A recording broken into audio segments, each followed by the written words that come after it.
Parce que l'édition régionale n'est plus un phénomène de l'édition, auteurs et éditeurs en région ont toute leur place en librairie, également à lire à Limoges, avec même un stand d'ici et d'ailleurs. Ça permet de trouver des lecteurs ailleurs qu'en région, dans la région d'origine, tout en conservant le lectorat initial. Mais ça permet d'élargir un peu les gens qu'on rencontre.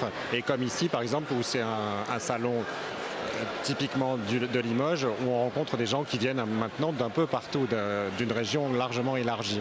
Alors, ce qui marche beaucoup, effectivement, c'est tout ce qui concerne l'histoire, la résistance, la Seconde Guerre mondiale. Voilà, c'est du fond qu'on travaille énormément en magasin.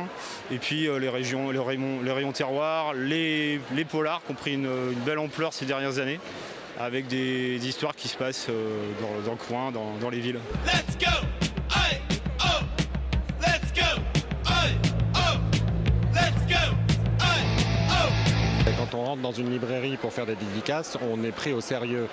On n'est pas pris comme le petit écrivain que personne ne lit, mais comme un vrai écrivain, comme quelqu'un qui va être lu par des gens de partout.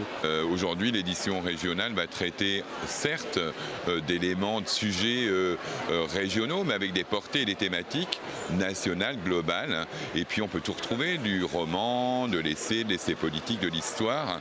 Donc avec une diversité qui est la même que celle qu'on trouve dans l'édition nationale. Vous avez des éditeurs qui, tout en étant en région, ont une diffusion nationale et où on ne voit pas la différence avec un petit peu avec les éditeurs parisiens, mais je veux dire c'est la même logique, c'est-à-dire qu'il ne faut pas opposer éditeurs parisiens et éditeurs en région. La diffusion peut se faire nationalement et je vois par exemple moi, avec l'éditeur pour mes romans policiers historiques, il y a une couverture nationale sans aucun problème. Les lecteurs aiment bien retrouver des lieux qu'ils connaissent dans les récits. Mais ce qui est intéressant avec l'édition en région, c'est qu'elle s'exporte aussi et qu'on se retrouve grâce à des structures telles que l'ALCA sur des salons du livre à Paris, à Bruxelles. Là, début juin, on sera au salon de Saint-Malo, étonnant voyageur. Et donc, on va parler de notre terroir sur des lieux extérieurs à la région.